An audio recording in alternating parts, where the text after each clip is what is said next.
Alors, bienvenue dans cette capsule. On va parler de la préparation pour le FC CPA Canada, jour 2, un rôle de certification. C'est une évaluation qui dure à peu près 5 heures dans le jour 2. Le rôle de certification ici, on a pris un cas RMZ, mai 2021, opportunité d'évaluation 4.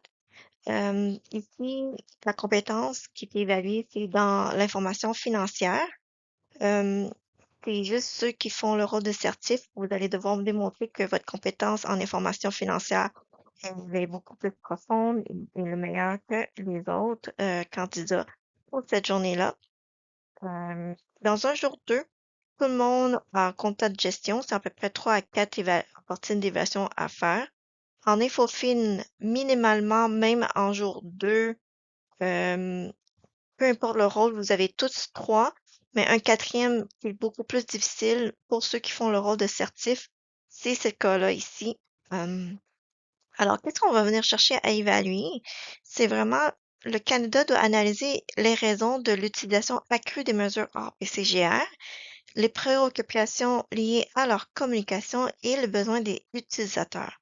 Donc, il faut que le candidat démontre l'étendue ou la profondeur de sa compétence en information financière pour le module commun ici. Alors, voilà. Alors, ici, qu'est-ce que c'est, qu'est-ce que ce sont les mesures hors PCGR? Il y a trois blocs. Donc, premièrement, les mesures hors PCGR, ce sont des indicateurs non conformes aux normes comptables officielles. Deux, ça vise à montrer une image plus fidèle, plus vraie de la performance selon la direction ou les investisseurs. Ça, c'est beaucoup plus à l'interne. Et trois, souvent sont obtenus en excluant les éléments non récurrents, inhabituels ou discrétionnaires.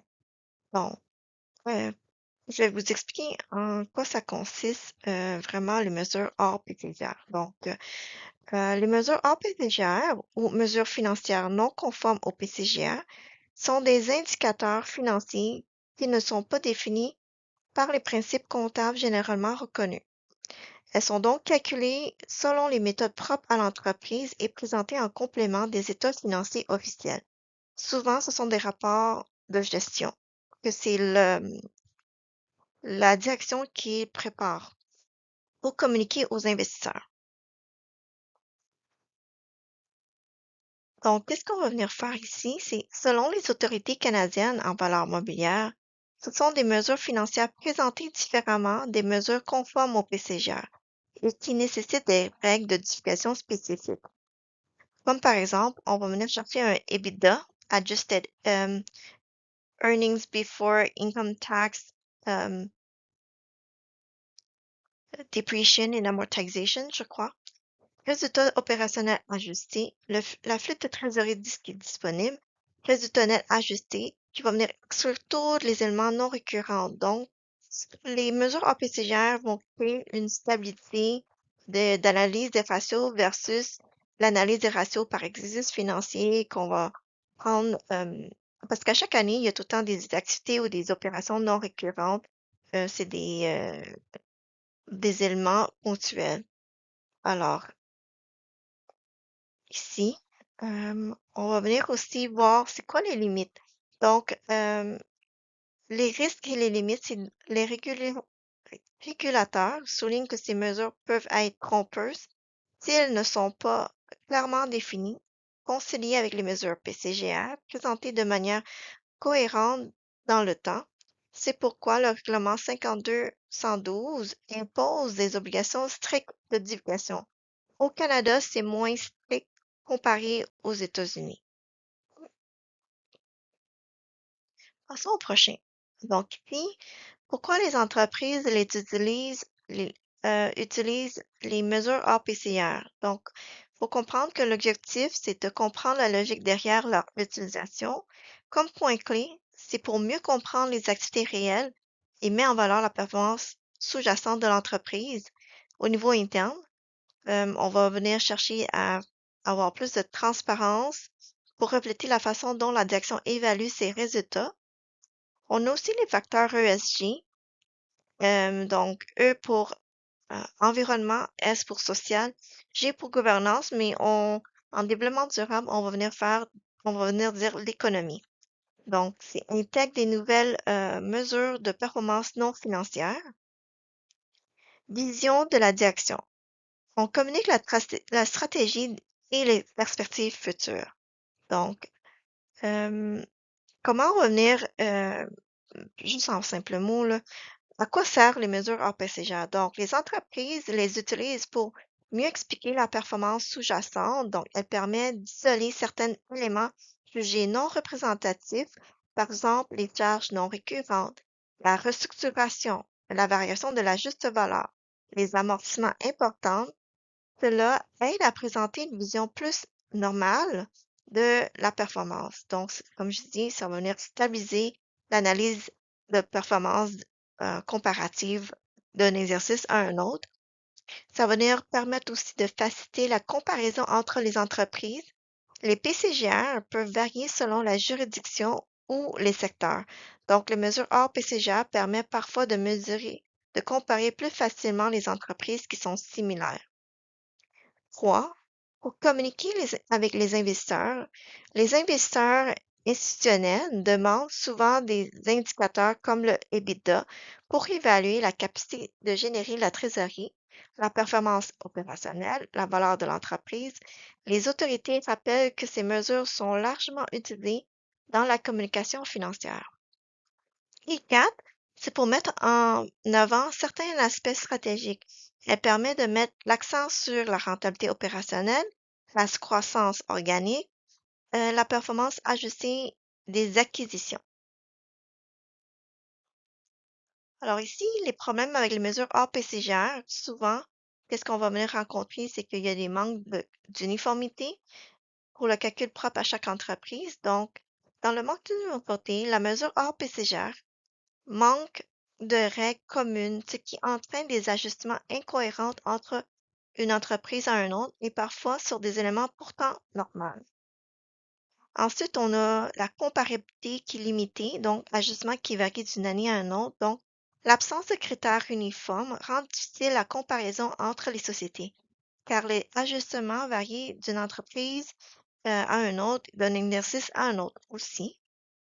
Ici, on a une présence de risque de manipulation possible pour venir embellir les résultats. Donc, qu'est-ce qu'on veut dire ici dans le rapport de gestion?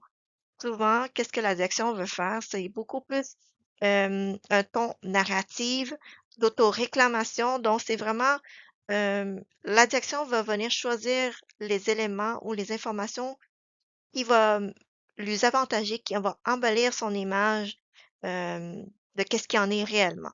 Alors, qu'est-ce qu'on veut dire ici? C'est qu'il y a aussi des risques de participer. Donc, le caractère subjectif des ajustements permet à la direction d'influencer les résultats en ajoutant ou en retirant certains éléments selon ses objectifs.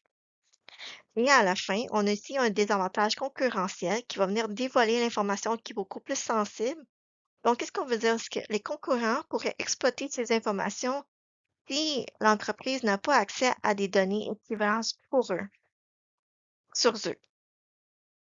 OK? On passe au prochain.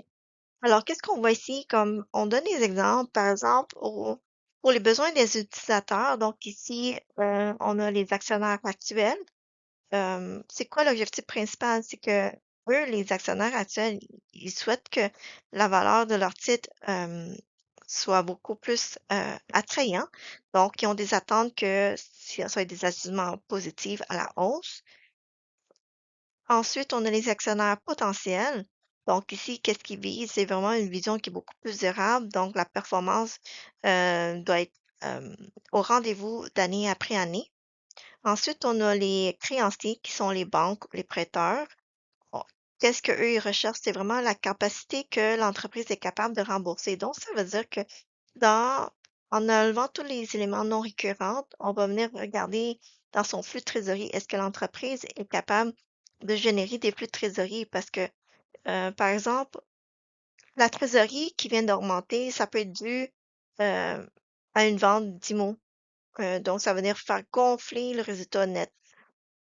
Alors, qu'est-ce que les attentes de ces prêteurs-là? C'est qu'on va venir chercher à ce qu'il y ait un bénéfice avant intérêts et impôts et amortissements, ça soit ajusté d'une façon fiable Comme ça, l'analyse est beaucoup plus stable et comparable.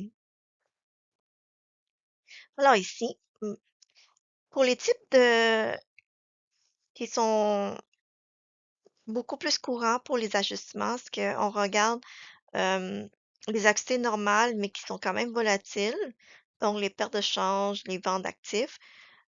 Alors, ajustement possible pour isoler des gains et des pertes imprévisibles, bien que c'est lié aux activités courantes. OK. Ensuite, on a les activités normales mais non récurrentes. Donc, par exemple, les incendies, les litiges, le gaspillage exceptionnel. Donc ici, dans les éléments normaux mais non récurrents, on a les ajustements qui sont justifiés pour des événements qui sont rares, la créance irrécouvrable, le gaspillage anormal, les litiges, afin de montrer la performance qui est beaucoup plus normale, stable. Ensuite, on a la charge discrétionnaire, les dons, les commandites. Donc, des éléments discrétionnaires, ça va venir on va faire des ajustements qui sont discutables pour les charges volontaires, par exemple les dons, euh, selon qu'on les considère récurrentes ou non. Ensuite, on a les éléments hors exploitation, par exemple, comme les revenus locatifs. Alors ici, dans les produits, les charges hors exploitation, on a les ajustements qui sont pertinents pour exclure des éléments non liés aux activités principales, le core business ou dans les activités normales de l'entreprise, mais qui est déjà présenté séparément. Alors, comme discussion ici, qu'est-ce qu'on veut venir chercher, c'est que ces choix d'ajustement dépendent du jugement professionnel et du contexte sectoriel. Alors, c'est ça qui devient difficile pour la comparabilité de comparer d'année en année d'un secteur à un autre.